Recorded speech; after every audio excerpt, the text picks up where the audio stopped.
ఎలక్షన్స్కి ముందు నేనేదైతే చదివానో ఆ విఆర్ హై స్కూల్ని యాక్చువల్గా గత ప్రభుత్వం క్లోజ్ చేసింది. అదేవిధంగా నేను చదివిన ఎలిమెంటరీ స్కూల్ 1 to 5 ఓరిగెంటరీ ఎకనామిక్ స్కూల్ అరుణాపురం దాన్ని కూడా క్లోజ్ చేసేసింది.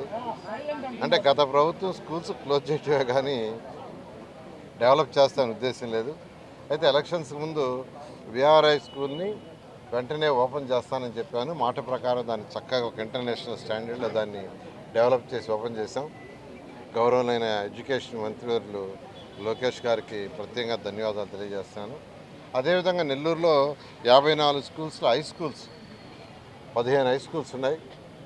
ఈ 15 హై స్కూల్స్ని కూడా మోడర్నైజ్ చేయాలా. రేపు జూన్ కల్లా ఈ స్కూల్స్లో 1వ తరగతి నుంచి 10వ తరగతి దాకా, ఇప్పుడు కొన్నిట్లో 6 నుంచి 10 ఉన్నాయి, కొన్ని 1 to 6 ఉండే. అలా కాకుండా 1వ తరగతి నుంచి 10వ తరగతి దాకా ఉండేటట్టుగా చేయాలనే ఉద్దేశంతో నేను అనేక మంది దాతల్ని రిక్వెస్ట్ చేశాను. వాళ్ళందరూ కూడా ముందుకు వచ్చారు. వాళ్ళందరూ విఆర్ హై స్కూల్ చూసిన తర్వాత మేము కూడా ఒక స్కూల్ చేస్తామని వేమిరెడ్డి ప్రభాకర్ రెడ్డి గారు ఆర్ఎస్ఆర్ స్కూల్ తీసుకున్నారు.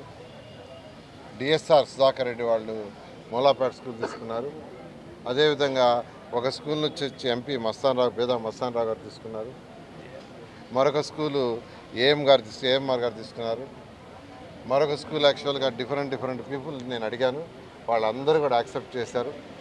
జిగ్మా అనే కంపెనీ వాళ్ళు వాళ్ళొక స్కూల్ తీసుకున్నారు. ఈ విధంగా ఒక్కొక్క స్కూల్ ఒక్కొక్క దాతకి ఇచ్చి దాని డిజైన్ అంతా నేనే అధికారులతో మాట్లాడి ఫైనలైజ్ చేస్తున్నాను.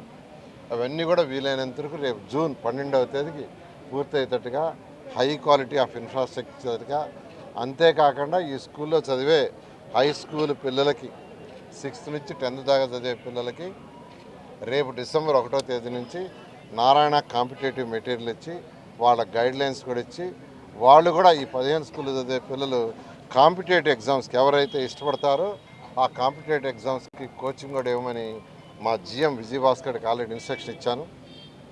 రేపు 1వ తేదీ నుంచి యాక్చువల్గా ఆ ప్రోగ్రాం ఉన్న డిఈఓతో వాళ్ళందరితో కోఆర్డినేట్ చేసుకొని 2014-19లో చేసాం. అదే పద్ధతిలో మళ్ళా చేయడానికి యాక్చువల్గా ఆదేశిస్తాం.